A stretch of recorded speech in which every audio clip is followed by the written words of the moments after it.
Sejak tanggal 12 Juli lalu, Jokowi menarik rem darurat di seluruh Indonesia. Seperti halnya rem darurat yang ditarik mendadak, seluruh elemen masyarakat ikut tersentak, terguncang, dan mulai merasa nggak nyaman. Situasi ekonomi yang berangsur membaik mendadak berhenti karena jalur alirannya dihambat.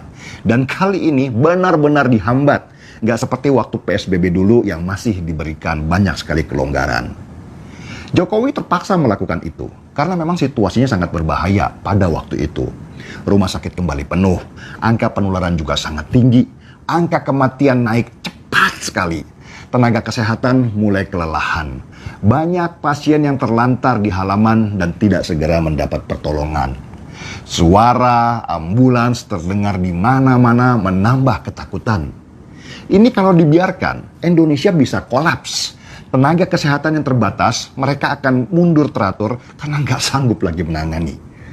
Virus varian Delta dari India ini memang ganas dengan tingkat penularan yang sangat cepat.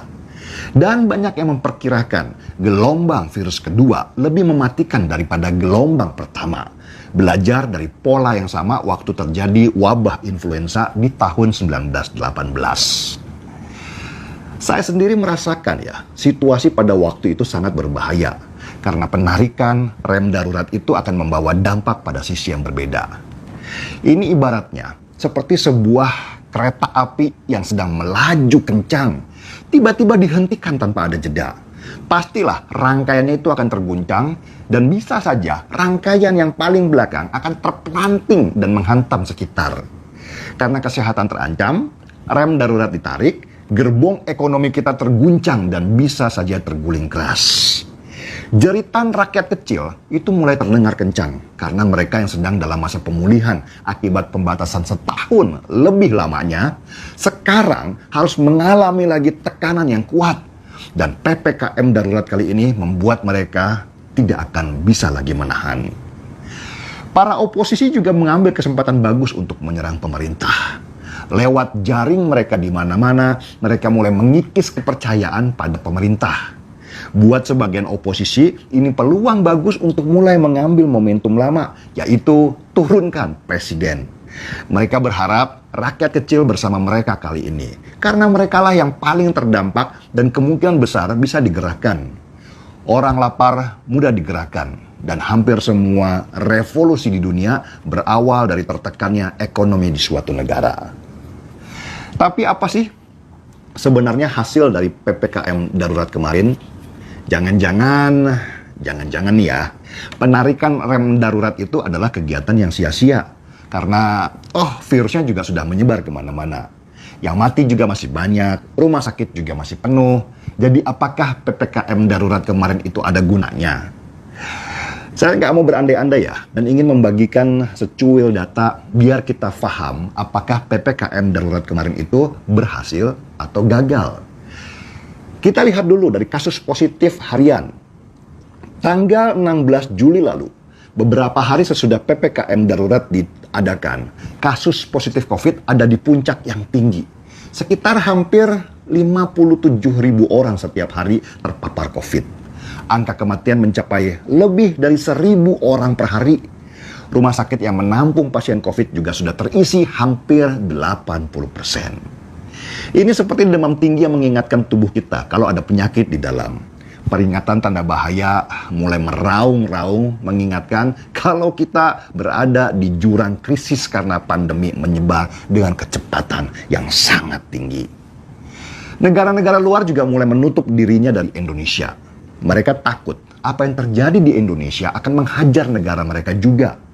Indonesia sudah bukan lagi ada di zona merah, tetapi hitam, legam, yang menandakan kalau keadaan kita itu sudah parah sekali. Bahkan ada negara yang sudah siap-siap mengungsikan warganya yang ada di sini supaya kembali pulang, karena situasi di Indonesia sudah sangat berbahaya.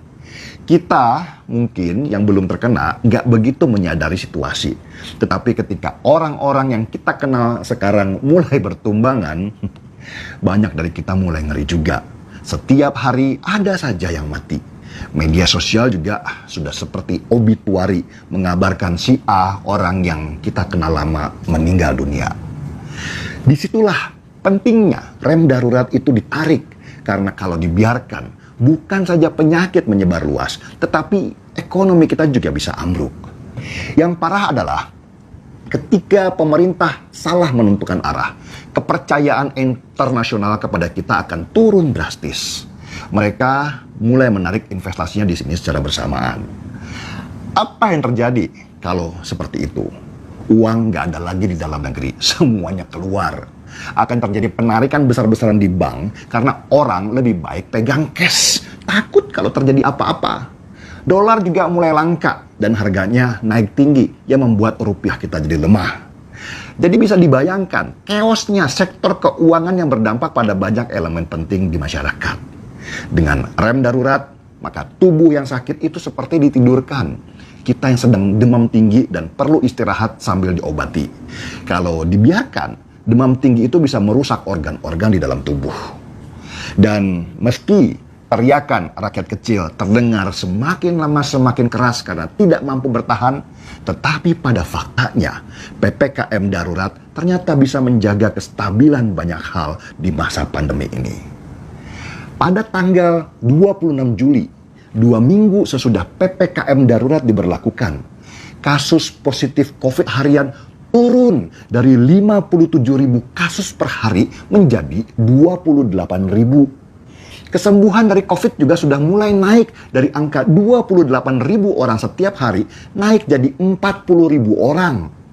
Rumah sakit penampungan pasien COVID yang waktu tanggal 16 Juli sudah berada di titik kritis, terisi sampai hampir 80%. Kemarin mulai kosong pelan-pelan sampai tinggal 44% lagi. Nah, yang menarik ini, kepercayaan asing pada negara kita tidak turun drastis, terutama pada sisi ekonomi. Rupiah kita yang tanggal 19 Juli ada di kisaran 14.522 rupiah terhadap dolar, sesudah PPKM darurat diberlakukan malah menguat di 14.480 rupiah. Ini menunjukkan meski beberapa negara waspada terhadap Indonesia dalam situasi pandemi ini, mereka masih tetap percaya pada pemerintah kita untuk mampu mengatasi situasi. Buktinya, mereka tidak menarik investasinya di sini.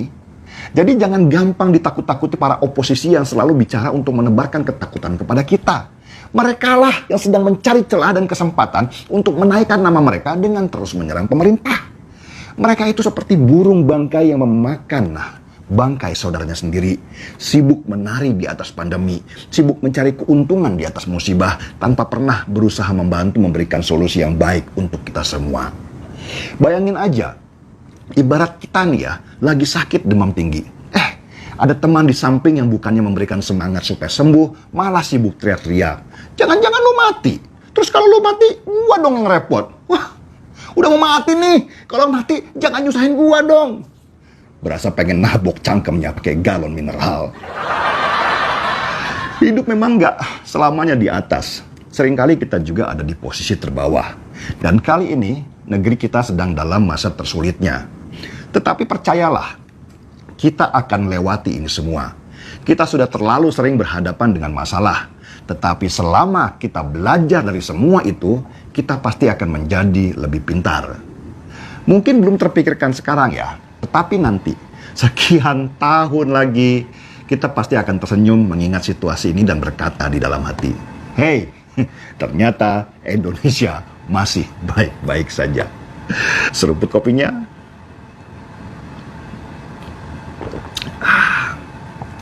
Markiput, mari kita seruput. Saya Denny Siregar, kita di acara Timeline.